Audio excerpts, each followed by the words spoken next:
참 예수님, 오늘은 1월 25일 토요일 설날입니다. 독서와 복음 말씀 봉독하도록 하겠습니다. 성부와 성자와 성령의 이름으로 아멘. 제1 독서입니다. 민수기의 말씀입니다.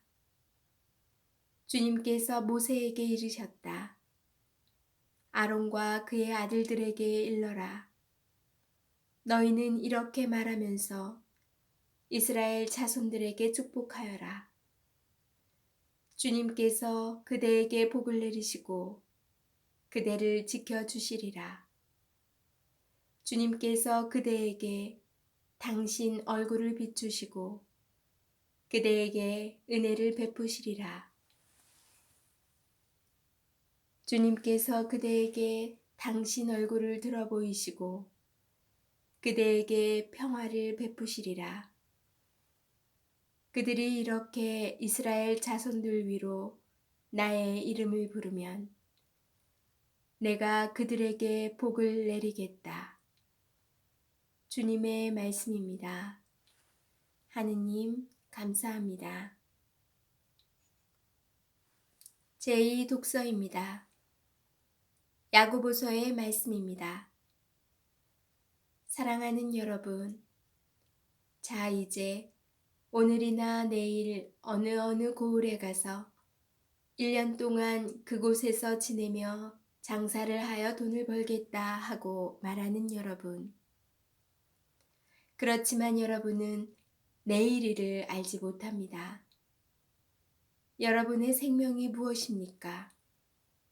여러분은 잠깐 나타났다가 사라져버리는 한 줄기 연기일 따름입니다. 도리어 여러분은 주님께서 원하시면 우리가 살아서 이런저런 일을 할 것이다 하고 말해야 합니다. 주님의 말씀입니다. 하느님 감사합니다. 복음 말씀입니다. 루카가 전한 거룩한 복음입니다. 그때 예수님께서 제자들에게 말씀하셨다. 너희는 허리에 띠를 메고 등불을 켜놓고 있어라. 혼인잔치에서 돌아오는 주인이 도착하여 문을 두드리면 곧바로 열어주려고 기다리는 사람처럼 되어라. 행복하여라. 주인이 와서 볼 때에 깨어있는 종들. 내가 진실로 너희에게 말한다. 그 주인은 띠를 메고 그들을 식탁에 앉게 한 다음 그들 곁으로 가서 시중을 들 것이다. 주인이 밤중에 오든 새벽에 오든 종들의 그러한 모습을 보게 되면 그 종들은 행복하다. 이것을 명심하여라. 도둑이 몇 시에 올지 집주인이 알면 자기 집을 뚫고 들어오도록 내버려 두지 않을 것이다. 너희도 준비하고 있어라. 너희가 생각하지도 않은 때에 사람의 아들이 올 것이다. 주님의 말씀입니다. 그리스도님 찬미합니다. 잠시 묵상하겠습니다. 초대교회는 예수님의 재림을 기다리며 제 신앙의 처지를 점검하고 갖고 갔습니다. 제2차 바티칸 공의회는 초대교회의 모습을 따라 사는 것이 참된 교회라고 천명하였습니다. 참된 교회의 모습을 상징하는 여러 표현 중에 깨어있음은 독보적 가치를 지닙니다. 잠을 자지 않고 깨어있는 것은 무엇보다 제 삶의 본분을 다하는 일입니다. 종이 주인을 기다리는 것이 당연하듯 도둑이 언제 올지 모르는 위험의 촉각을 곤두세우며 집을 지키는 것이 당연하듯 신앙은 특별한 목적을 가진 위대한 업적을 남기는 것이 아니라 지금 삶에 대한 온전한 투신과 삶의 본디 모습을 추구하는 일상의 열정으로 이루어지는 것입니다. 가끔 살아가기가 너무 힘들어 포기하고 싶을 때가 있습니다.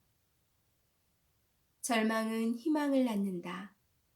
실패는 성공의 어머니다 라는 말들은 전혀 위로가 되지 않습니다.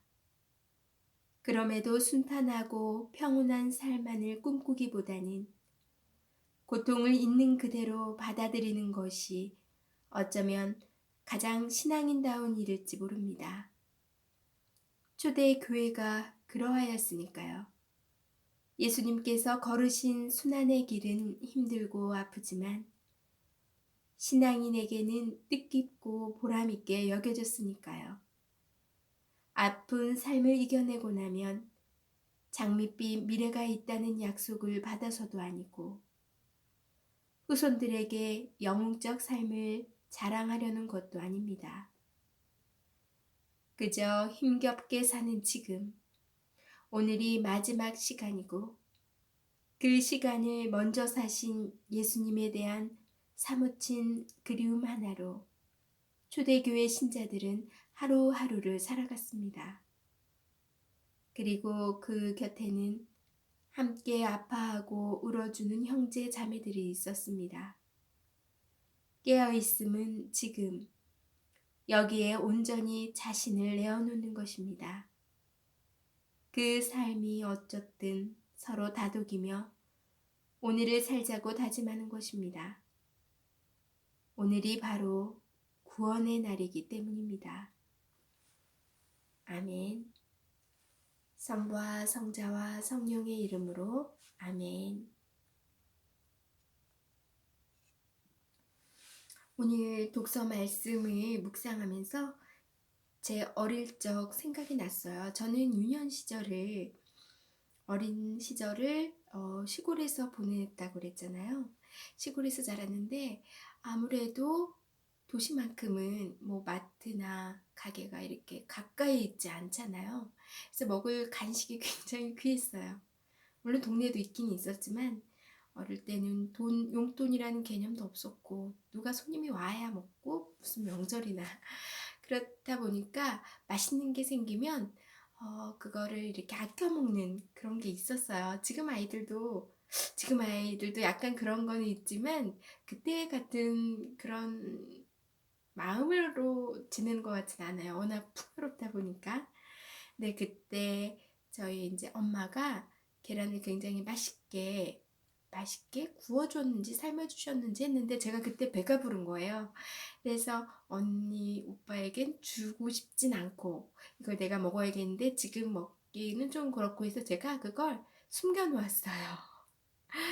아주 모르게 또 들키지 않게 언니, 오빠가 또 그거를 모르게 또 훔쳐 먹을 수 있으니까 어린 마음에 꼭꼭 숨겨놨어요. 그런데 저도 놀다가 보니 그거를 까먹게 된 거죠. 아주 시간이 흐른 뒤에 그거를 발견하게 됐어요. 그런데 이미 그 계란은 상해버린 거죠. 그래서 결국 욕심을 부리다가 나도 못 먹고 다른 누구에게도 나눠줄 수 없는 그런 상황이 있었었거든요. 오늘 제 이 독서를 묵상하면서 그 어린 시절이 떠오르면서 웃기기도 하고 좀 그런 욕심이 아직도 나에게 있나 좀 묵상해보는 시간도 됐어요. 이 독서에서 여러분은 내일을 알지 못합니다. 여러분의 생명이 무엇입니까? 우리의 생명은 사라져버린 한 줄기 연기일 따름이라고 말씀을 하세요. 근데 정말 내일을 알 수 없음에도 내일을 위해서 이렇게 꼭꼭 숨겨놓고 나누지 못하고 욕심을 부렸던 그 모습을 보고 혹시 지금도 내가 어떠한 부분에서 그런 건 없는지 반성해 보았어요. 그리고 복음에서도 우리는 예수님께서 주인이 언제 올지 모르니 깨어서 기다리는 종이 되어라고 말씀하셨는데, 우리는 흔히 일상생활에서 다이어트는 내일부터 이런 말이 있죠. 마치 무슨 속담도 아니고 격언도 아닌데 그냥 뭐 재미있게 웃고 즐기자는 내용으로 어떻게 이런 유행어가 생겼는지 모르겠는데, 이렇듯 우리에겐 내일이 있어, 이런 그런 마인드로 살아가는 것 같아요. 그 독서 말씀과도 약간 겹치기도 하는데, 항상 주님 말씀에는 이렇게 자꾸 미루고 또 내일이 있겠지, 지금을 그냥 즐기자라고만 생각하는 경향이 저에게는 좀 많이 있었던 걸 되돌아보는 시간이 되었어요. 그래서 주님 말씀에 항상 깨어있는 사람, 그리고 이 영상을 촬영하면서도 저와 함께 이렇게 주님 말씀을 묵상하고 기도하는 시간 함께 해주시는 거, 오늘이 설날임에도 불구하고 이런 시간을 또 마련해 주시고 함께 해주시는 여러분들은 이미 깨어있는 분이라 생각이 들어요. 오늘은 설날인데 어떻게 가족들과 즐거운 시간 만남 가지고 계신가요? 왠지 설날이나 추석 등 명절이 되면 곳간에서 인심이 난다고 마음이 굉장히 풍요로워지고 넉넉해지는 것 같아요. 이 마음으로 올 한 해도 어려운 이웃들과 또 함께 나누는 삶을 살아야겠다 다짐을 해봅니다.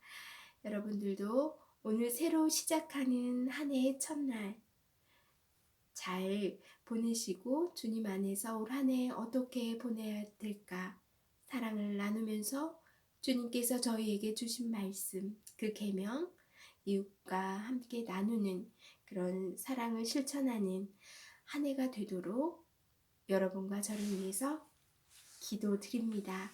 오늘 하루도 잘 보내시고요. 새해 복 많이 받으세요. 저는 내일 다시 만날게요.